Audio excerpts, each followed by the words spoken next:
All right, when helping out your partner who's had surgery or can't move very well, you can hold their legs and use your leg to help support their leg. When you scoop their leg, try and keep it as close to your body as possible so they feel safe. And you're going to work in small range of motion to start out. And then as they're doing okay, you always gauge it by their pain and their comfort level. Then you can start adding in more range of motion. If the pain starts to increase, then you go back to small range of motion. But generally with the leg, if there's no limitations on surgery or any issues, which you can check in with the PT about, then you can go all the way up. You can rotate the leg in and out, and notice I have the whole leg on top of my forearm, so it's in control, and then I'm using my hands to help grip and make them feel safe. And then you can also go straight and hold on to their knee and have their whole leg straight going up and down. Then you can also support the leg and go to the foot and ankle and make it go back and forth like so. So especially if the toes are pointed downward a lot in bed or from sitting a lot, then you can take the whole foot and go back and forth there. If there's a lot of pain, rhythmic motion is really, really helpful versus push, sustain, hold. So just doing little teeny motions is much more helpful. Also, if there's a lot of pain, you can work on soft tissue. So if there is swelling, the lymph system is just underneath the skin, which means you don't need a lot of pressure. So it's the amount of pressure that you would use for putting on lotion. So often I recommend just get some lotion, and then you can always sweep up towards the heart. And the biggest concentration of lymph is in the groin and the armpit. So you're always going towards the groin. Those soft sweeps, just like you're putting on lotion. If you're trying to get more muscle, you can go a little bit deeper, and you can find the compartments of muscle with inner thigh, quads, hamstrings, and you can just rock them back and forth. Make sure that you have nice broad hands when you're working on that soft tissue, especially if they're in a lot of pain. If they have a lot of pain, it's very important to not do the no pain, no gain mentality. It's always working within their tolerance level. So it can be a little bit uncomfortable, but it should never be painful. And if anything, it should feel nice. Also for a partner, doing this type of soft tissue work and lymph massage is a wonderful way to also increase intimacy and be able to do things with your partner and help them throughout the day, especially if you feel like you don't know what to do to help them. And also if they're debilitated or they can't move very much, it can be very distressing to your partner, to the patient, to not be able to help and participate in their regular life. If you want to work on their backside, so go ahead and flip on over. So if it's a lower extremity issue or a back issue, you can also work on their backside.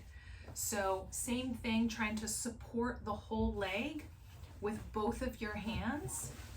You get up on the bed or the floor or the table, whatever you have, and you can go back and forth with the knee. Try and cradle it as best you can with as much contact as possible so they feel safe.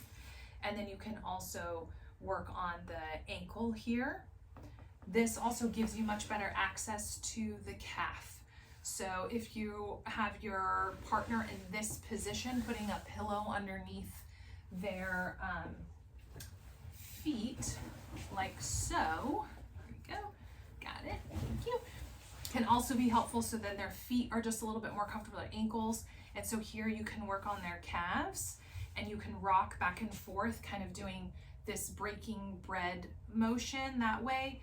And you can also go along the muscle belly this way. Again, more contact the better versus having, more pinpoint.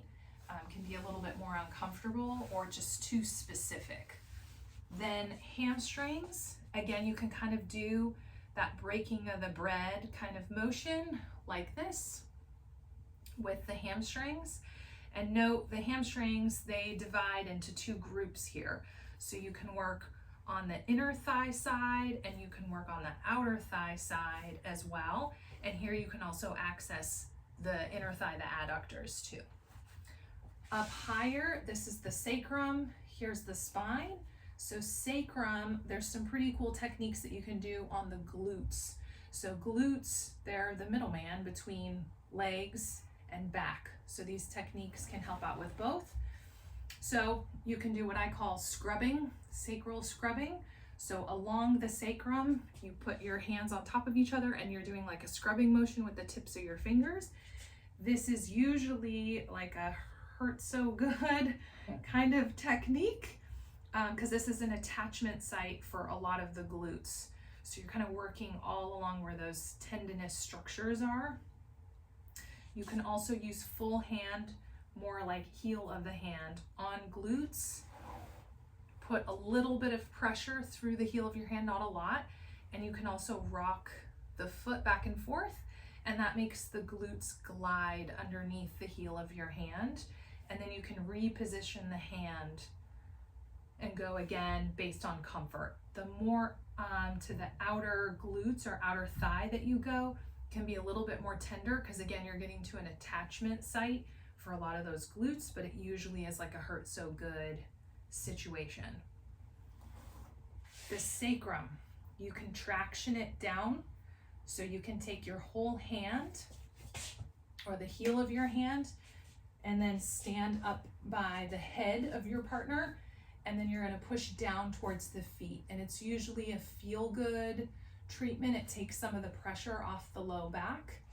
You can also use your forearms and put that along the sacrum and kind of right along the ridge or curvature of the spine. Get your body right over it and just spread apart your forearms gently. This one you want to chat with your partner on what contact feels like because everyone's a little bit different on how much pressure they're putting through their forearms and what that feels like. Then at the spine, there's the paraspinals that go on either side of the spine. And those groups of muscles, you can again do kind of that breaking of the bread motion there and use more like thumbs, but you're going in this motion with your hands. And that can just feel nice to sort of loosen it up. And you can either go to the other side and do the same these or you can use your fingertips and go again in this motion just on the opposite side. So again, these are all techniques to keep the whole body moving. If someone's not very mobile, there are also techniques to help out with decreasing the pain a little bit. And also again, it's another way to have some contact with your partner and do something for them to help them out. That's it.